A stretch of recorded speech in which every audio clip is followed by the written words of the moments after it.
The camera I'm holding right now is the Hasselblad 907X100C. It's a premium camera, and its lenses are just as expensive. But if you want the Hasselblad name without spending that kind of money, there's another option, the Oppo Find X9. It's a smartphone built with concert photography in mind, and it's not alone. Today, we're putting it up against its biggest rival, the vivo X300 Ultra, another phone designed specifically for capturing concerts. Not too long ago, if you wanted close-up shots of performers from the audience, you really only had two choices. You either carried a professional camera with a huge telephoto lens hidden in your bag, or you accepted that your phone could only capture the atmosphere, and maybe the tattoo on the person standing in front of you. But over the last couple of years, that has started to change. Several smartphone brands have stepped in and introduced their own native telephoto lens systems. These accessories aren't nearly as bulky as traditional camera lenses, but compared to normal smartphone cameras, they're incredibly long-reaching. A quick shout to my tech partner from China for sharing this video. A big thank you for making this possible. Hey everyone, it's Maiky from Tech Maiky. If you love staying updated with the latest gadgets, make sure to subscribe and hit the notification bell so you never miss out our exciting tech content. Before we begin, I want to make one thing clear. This video isn't meant to attack or defend any smartphone brand. Everything you're about to hear is based entirely on my own experience and personal opinions, so feel free to watch with an open mind. Also, this isn't a traditional smartphone review. There are already plenty of detailed reviews available on YouTube covering every specification and benchmark. Instead, today's video comes from a simple question that I've been curious about. Photography has changed dramatically over the years. We went from believing that owning one expensive camera was enough to realizing that the best camera is often the one you're actually willing to carry. Then smartphones introduced computational photography, and now we're entering an era where computational photography and advanced optical hardware are working together. Honestly, that's where things start getting really exciting.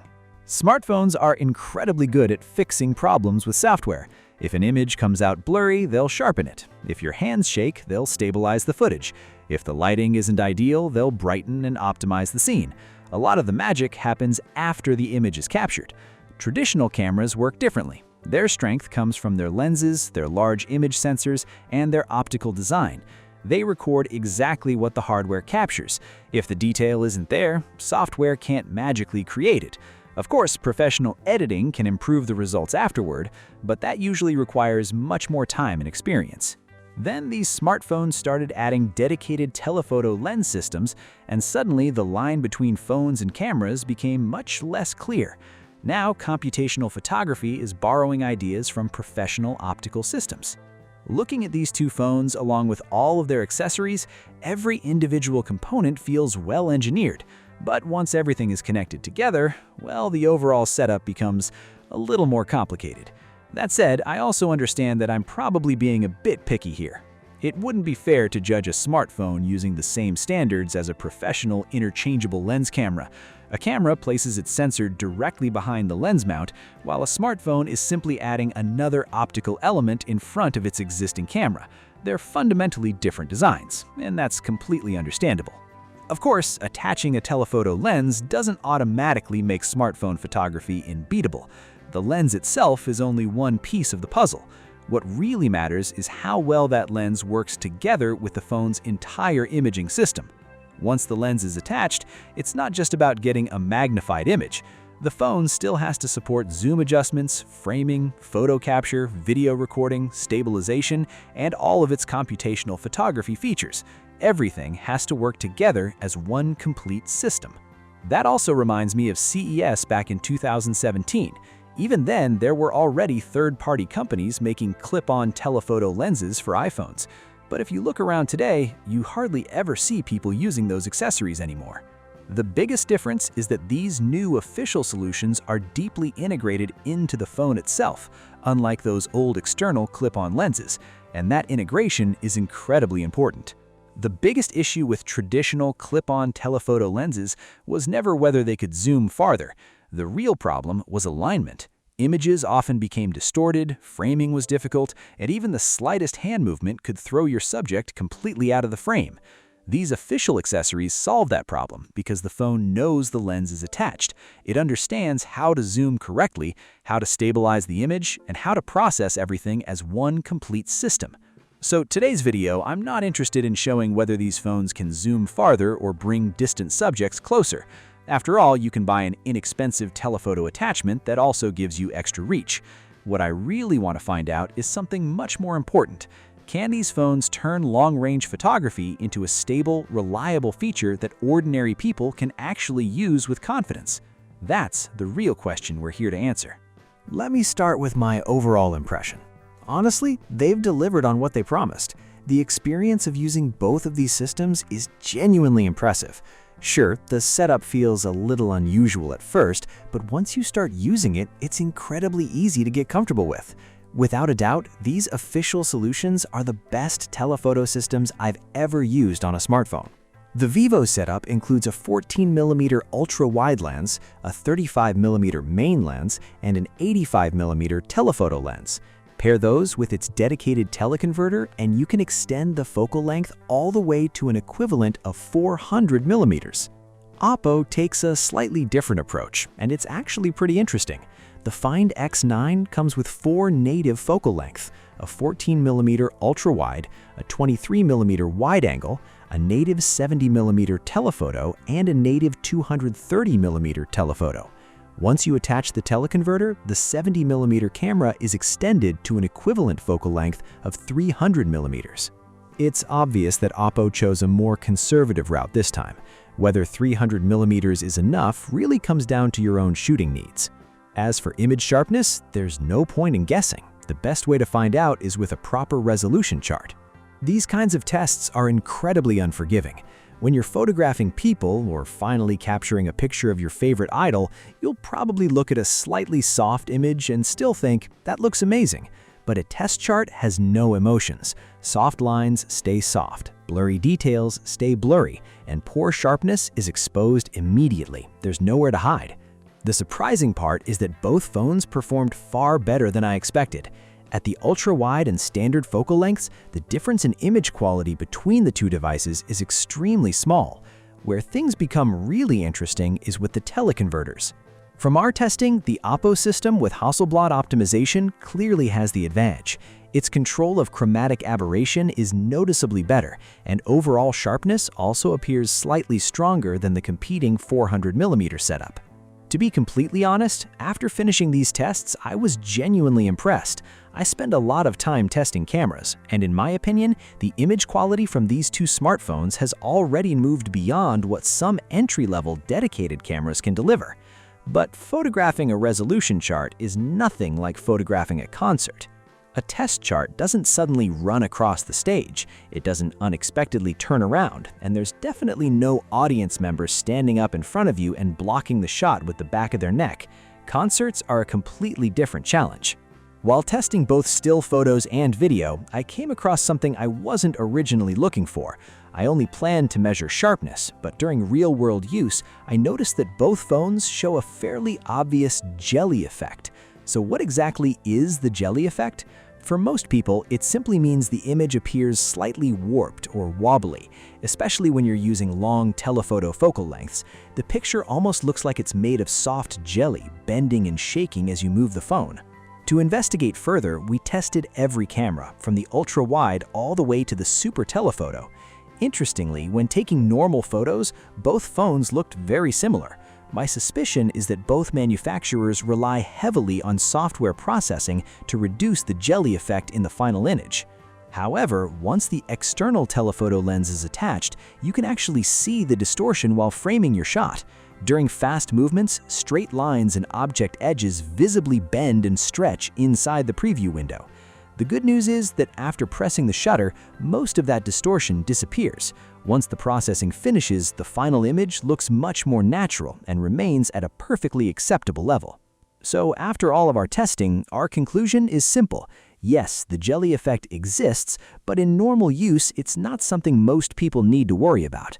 I can't prove exactly what processing both phones are doing behind the scenes, but I'm convinced they're working very hard to hide it. Eventually, though, we found a way to capture it. By using continuous burst shooting, where image processing can't keep up quite as quickly, several frames showed a much more obvious jelly effect. Software can do an incredible amount. It can balance exposure, stabilize shaky footage, apply different color profiles, and improve image quality in all kinds of ways. But physics is still physics. Some limitations simply can't be eliminated completely. That brings us to rolling shutter. After doing everything we could to test it, our final conclusion is actually pretty reassuring. For normal concert photography, you can almost ignore it. In everyday use, it's extremely difficult to notice, so there's really no reason to worry. As long as you're shooting normally, rolling shutter isn't going to affect your experience.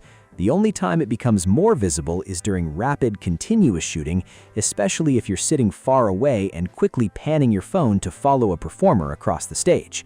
In those situations, you shouldn't expect smartphone performance to match a professional camera.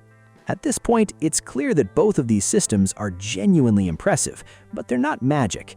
What they really do is transform your phone into something much closer to a dedicated camera in one very specific situation. When carrying a camera body, a large telephoto lens, or even a tripod isn't practical, can your phone still let you shoot farther and capture noticeably clearer images through optical hardware? These two phones answer that question with a confident yes.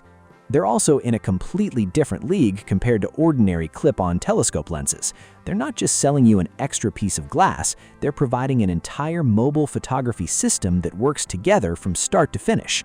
Every time I test one of these phones, I come away feeling like computational photography is challenging everything I thought I knew. That's probably the most fascinating and honestly the most intimidating part about these devices. Sometimes I don't even know whether I should be excited or a little worried. A traditional camera tells me it delivers superior image quality. The phone responds by saying, "Sure, but I can go to a concert with you." The camera says, "My files give you more flexibility in post-production." The phone replies, "Why edit at all? Just upload it straight to social media or send it in the group chat." From that perspective, smartphones are really putting serious pressure on the camera industry. It's not because their maximum image quality is higher, it isn't. Dedicated cameras still have the higher ceiling. Smartphones win because they fit real-life situations, and concerts are the perfect example. Most people aren't chasing absolute perfection. They simply want clear photos of the performer even from the back rows. As a camera rental platform, we've seen that firsthand. The people who rent these two phones understand exactly what they're designed for. Of course, if you've spent years using professional cameras, you'll also need to accept the compromises that come with these camera-focused smartphones. The teleconverter attachment isn't as robust as a proper camera mount. There are still image quality trade-offs, and rolling shutter becomes more noticeable at extreme telephoto focal lengths compared to a dedicated camera. Even so, if someone asked us which of these two phones we'd recommend as a rental, our choice would be the one that consistently delivers cleaner-looking images. If we had to recommend one complete package, we'd lean toward the Oppo Find X9 setup.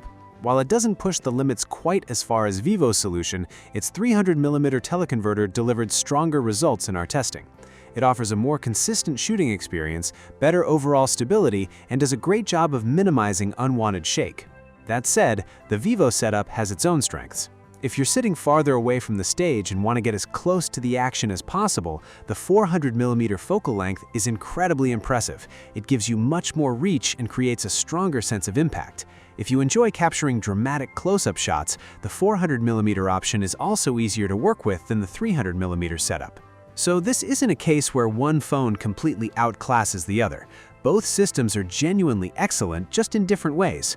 Vivo stands out with its longer telephoto capability, while Oppo delivers cleaner and more stable image quality. Personally though, I'd probably choose the vivo X300 Ultra. That 400mm lens simply has more potential, and I think it looks better too. I also prefer its color rendering. On top of that, I've been using Vivo's system ever since my Xperia 3 Pro days, so it feels more familiar to me. Because of that, I think I'd be more comfortable relying on Vivo for long-term use. But here's my real conclusion. I actually wouldn't recommend buying either of these phone and teleconverter bundles. The reason is simple. Their use cases are incredibly specific. If you only attend 2 or 3 concerts each year, it's easy to get excited when you first buy one of these setups. You'll probably have a lot of fun using it for the first week or two. After that, there's a good chance it ends up sitting in a drawer for the next year, waiting for the next concert. In the end, cameras still have the advantage when it comes to pure optical performance. At the same time, camera manufacturers are working hard to improve connectivity, smart features, and wireless workflows. Smartphones, meanwhile, win because they're incredibly efficient in real-world situations while still delivering surprisingly good image quality. Interestingly, both sides are moving toward each other. Phones are becoming more focused on optical hardware, while cameras are becoming more smarter and more connected. At the end of the day, photography has always been about capturing light, not simply about spending more money on gear. A lot of people buy cameras and smartphones believing the equipment is what matters most, but in reality, it's not just about the hardware, and it's not even just about the photo itself. What truly matters is having the ticket in your hand, being present in that unforgettable moment, and having the ability to preserve the memory. That's exactly why these two smartphone packages have become so popular on our rental platform. People are renting them today because they fit a very specific purpose, and they'll continue to be in demand for that reason. They're not perfect, and compared to dedicated cameras, they still have their limitations. They've simply found the perfect match for one particular scenario and one particular audience: concert photography. So, what do you think about the future of smartphone photography and computational imaging? I'd love to hear your thoughts, so let me know in the comments below. Thanks for watching, and I'll see you in the next one. Bye.